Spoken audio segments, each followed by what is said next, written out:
அந்தர்பல்ட்டி அடித்து நத்தம் விஸ்வநாதன், அதிர்ச்சியிலே சி.வி. சண்முகம். நண்பர்களே, அதிமுக தொண்டர்களாக இருந்தீங்க அப்படின்னா மறக்காம நம்ம சேனலை சப்ஸ்கிரைப் பண்ணிட்டு இந்த வீடியோக்கு ஒரு லைக் பண்ணிருங்க. அனைத்திந்திய அண்ணா திராவிட முன்னேற்ற கழகத்தில் இருந்த முக்கியமானவர்கள் புறம் தற்போது அதிகாரத்தை நோக்கி நகர ஆரம்பித்து விட்டார்கள் அப்படின்னே கூட சொல்லலாம். அதாவது தமிழக வெற்றி கழகம் தற்போது ஆட்சி அமைத்திருக்கிறது. அந்த ஆட்சியிலே பங்கு கொடுப்பார்கள். கிட்டத்தட்ட 7 அமைச்சர்கள் எங்களுக்கு வேண்டும் என அதிமுகவில் பிரிந்து சென்று அதிமுகவின் முக்கியமான தலைவர்கள் விஜய்க்கு ஆதரவு கொடுத்த அந்த 25 எம்எல்ஏக்களின் மூலமாக கோரிக்கை என்பது வைக்கப்பட்டிருக்கிறது. இப்ப ஒருவேளை விஜய் அவர்கள் ஆட்சியிலே பங்கு கிடையாது, அதாவது அமைச்சர் பொறுப்பெல்லாம் கொடுக்க முடியாது ஒரு வார்த்தை சொன்னால் இந்த 25 நபர்களும் அதிமுகவிலே அடுத்த நொடி என்பது இருப்பார்கள் அப்படின்னால் அதற்கு மாற்று கருத்து என்பது கிடையாது. இப்படிப்பட்ட ஒரு சூழலில் அதிமுக 2 துண்டுகளாக பிளவுபடுத்தப்பட்டிருக்கிறது.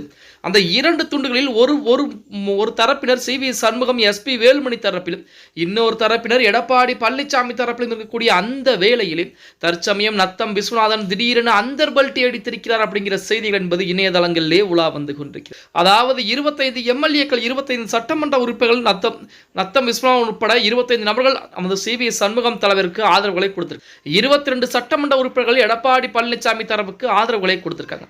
இப்ப நத்தம் விஸ்வநாதன் பாத்தீங்க அப்படின்னா திடீரென அந்தர்பல்ட்டி அடித்து எனக்கு அதிமுக தான் முக்கியம், எனக்கு பதவியெல்லாம் தேவை கிடையாது, அதிமுகவில் நான் இருந்து கொள்கிறேன், அதிமுக என்பது யார் பொதுச்செயலாளர் இருக்கிறார்களோ அவர்கள் சொல்லக்கூடிய நம் அனைவரும் கட்டுப்பட்டாக வேண்டும், நான் இணைவதற்கு தயாராக இருக்கிறேன் என எடப்பாடி பழனிசாமிக்கு தூது விட்டிருப்பதாக செய்திகள் என்பது வெளியாகி இருக்கிறது.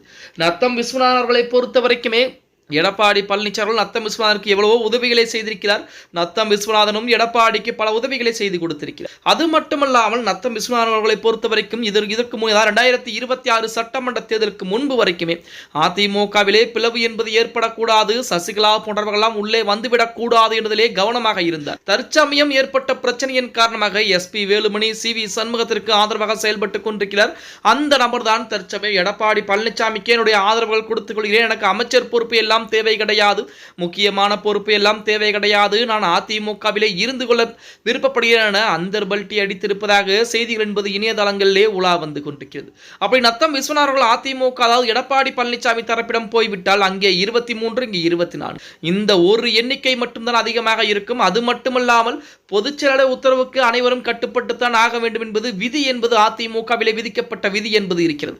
இவர்கள் தன்னிச்சையாக செயல்பட்டு நாங்கள் தான் பெரும்பான்மை என சொல்லக்கூடிய அந்த வேளையிலுமே அதிமுகவிலே பொதுச்செயலாளர் எடப்பாடி பழனிசாமி நினைத்தால் இவர்கள் அனைவருடைய பதவிகளையும் பறிப்பதற்கு அதிகப்படியான வாய்ப்புகள் என்பது இருக்கிறது அப்படிங்கிற மாதிரி செய்திகள் என்பது தற்சமயம் இணையதளங்களிலே உலா வந்து கொண்டிருக்கிறது. பொறுத்து பார்க்கலாம். ஓகே गाइस, வீடியோ பிடிச்சிருந்தா மறக்காம லைக் பண்ணுங்க. அப்படி நம்ம போடக்கூடிய வீடியோ பத்தின கருத்துக்கள், அதாவது உங்களுடைய கருத்துக்கள் மறக்காம கீழே கமெண்ட் பாக்ஸ்ல பதிவு பண்ணுங்க.